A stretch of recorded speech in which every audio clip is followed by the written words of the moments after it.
Bonsoir. Je vais faire quelque chose que je fais jamais parce que j'aime pas ça, c'est faire une vidéo dans le quasiment dans le feu de l'actualité et sous le coup de l'émotion. En général, je prends toujours un jour, 2 jours, 3 jours pour réagir, pour réfléchir à un événement avant de réagir. Mais là, il y en a tellement ras le cul, tellement marre, c'est tellement insupportable que voilà, j'ai besoin de parler tout de suite et il faut vraiment que qu'il y ait des réactions immédiates. Donc voilà, la mienne est immédiate et j'espère que la vôtre va être immédiate aussi. Évidemment, je parle de ce malheureux prof de Conflans-Sainte-Honorine qui a été égorgé à quelques dizaines ou centaines de mètres du collège dans lequel il enseigne. Ce professeur s'appelle Monsieur Paty. Je salue sa famille et puis je leur transmets toutes mes condoléances. On sait pas quoi dire devant une telle horreur. Enfin bref, je vous retrace l'histoire très vite fait pour ceux qui sont pas au courant du développement de l'histoire. Il y a quelques jours, ce monsieur Paty fait un cours dans son lycée, collège, je sais pas trop, sur un cours sur la liberté de la presse. Il prévient ses élèves que pendant ce cours, il va montrer des photos, des dessins qui peuvent choquer certains élèves et que donc, s'ils jamais leurs petites âmes trop sensibles ne les supportaient pas, ils pouvaient, avant qu'il montre les dessins, sortir de cours accompagnés par un adulte. Malgré ces précautions, des élèves alors certains élèves sont sortis, se sont dit ouh, il va nous montrer le diable, le chétan certainement.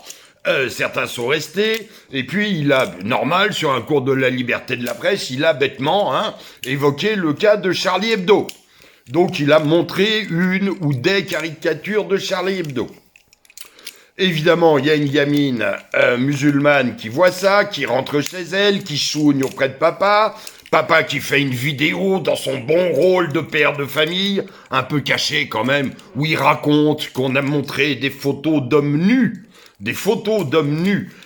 en disant que c'était le prophète et que lui, il supporte pas qu'on parle de son prophète comme ça, etc., en appelant à la haine. Évidemment, les musulmans stupides, pas tous les musulmans stupides, bêtes, agressifs, cons, haineux, merdiques, à chier, dégueulasses, pourris, embrayent derrière, et ça fait une traînée de poudre, et la directrice ou proviseur, je sais pas quoi, du collège se fend d'une lettre aux parents d'élèves expliquant que contrairement à ce qui a été dit par ce monsieur, c'était un cours sur la liberté de la presse, et c'est difficile d'évoquer la liberté de la presse en ce moment sans parler de Charlie Hebdo quand même, hein.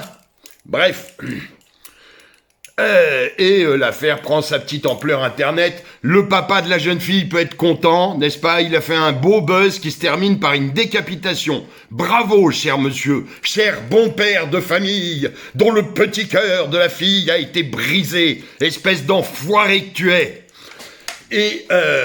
Etc.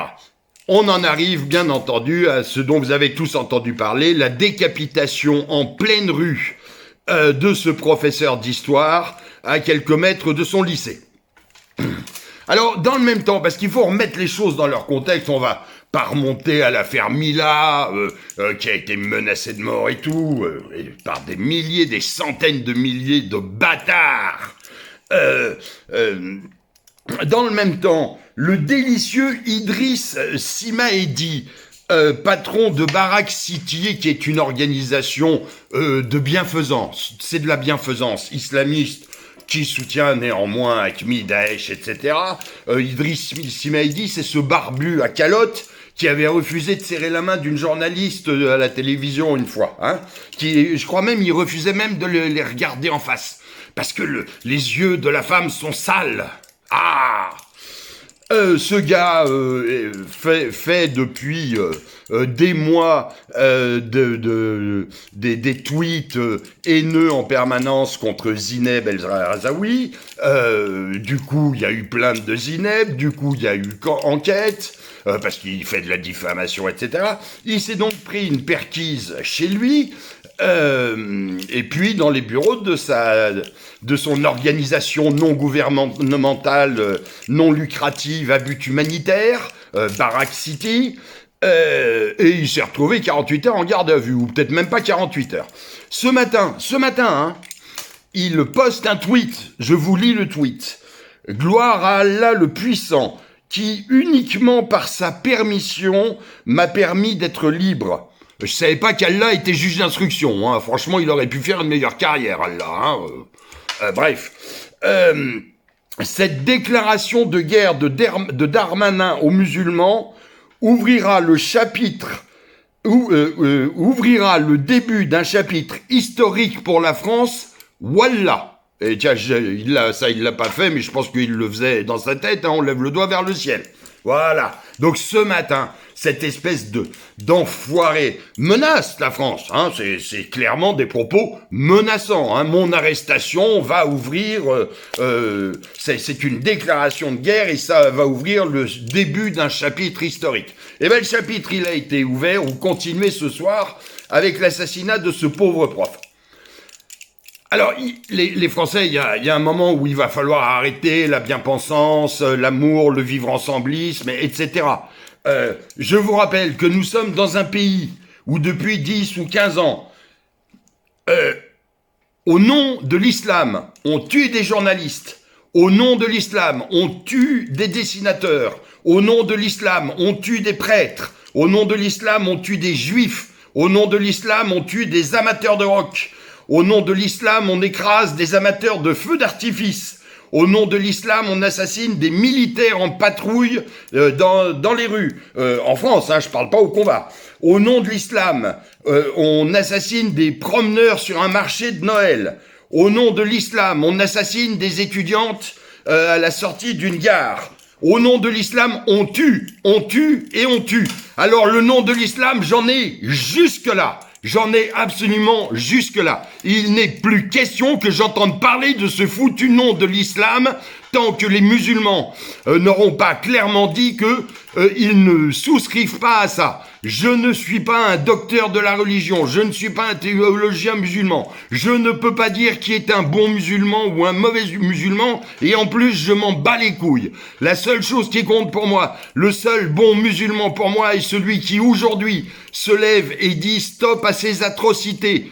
Le seul bon musulman est le musulman qui dit ça n'est pas en mon nom mais qui ose l'exprimer à visage découvert sur les réseaux sociaux, dans les rues, en manifestant. Tout autre musulman qui ne prend pas complètement parti contre ces horreurs, ces choses inqualifiables, ces actes immondes dignes d'un âge barbare dont nous ne voulons pas en France. Tout autre musulman, je me fous de savoir si c'est un bon musulman ou un mauvais musulman, mais c'est clairement un mauvais français, il n'a rien à foutre dans mon pays. J'accueille avec plaisir des musulmans qui sont avant tout des bons français. Les autres, je n'en veux pas. Il va falloir que vous vous positionnez, les musulmans. Très clairement. Moi, j'appelle tous les Français, qu'ils soient de droite, de gauche, de centre, du milieu, j'en ai rien à branler. Qu'ils soient Français de souche, d'origine, de première génération, de troisième génération, noir, jaune, je n'en ai rien à foutre. Tous ceux qui croient à la France, tous ceux qui croient au drapeau français, tous ceux qui croient que nous pouvons vivre ensemble dans un pays pacifié, je les appelle à se mobiliser, à sortir dans les rues, mais pas dans un mois, dès demain, il faut être dans les rues. Nous y réfléchirons en tant que patron de la Meute France et patron de la Ligue de Gascogne. Je vais voir comment nous pouvons agir en action, mais il faut vous tenir prêts. Parce il n'est plus temps de trouver des excuses en permanence, d'essayer de comprendre, de dire c'est pas ça l'islam, de dire ah mais oui il était fou, ah mais oui c'est parce qu'il a vécu une enfance difficile ou n'importe quoi d'autre, j'en ai rien à foutre. Toute personne qui accepte qu'on tue au nom de l'islam en France n'a rien à y foutre, doit en être chassée. Vous voyez, même moi, dans ma colère, j'appelle pas à la mort. Je demande pas qu'on les tue, qu'on leur fasse du mal, juste l'avion. Putain, l'avion, il y a des milliers de personnes, des centaines de milliers de personnes tous les ans qui payent pour prendre l'avion. Moi, je leur offre. Mais l'avion, au revoir, ciao, bye bye, on veut plus de vous, cassez-vous. Vous n'avez rien à foutre dans ce pays. Salut! Je compte sur vous. Il faut absolument, Français, que vous vous réveillez, que vous arrêtiez de regarder vos enfants, vos femmes, vos amis, vos frères se faire assassiner et que vous regardiez à côté avec un air un peu gêné en disant oui, mais c'est pas ça l'islam. Si, en ce moment, c'est ça l'islam, tant que la majorité des musulmans n'auront pas dit nous ne voulons pas de cet islam-là, tant qu'on tuera dans mon pays au nom de l'islam en criant Allahu Akbar, eh bien pour moi, ça sera ça l'islam. À vous, les musulmans, de me démontrer le contraire. Et c'est pas en venant m'injurier sur Internet, en me menaçant de violer ma fille, ma sœur, ma mère, et de m'enculer et de me couper la gorge que vous allez me faire changer d'avis. Bande de débiles. Salut les gens.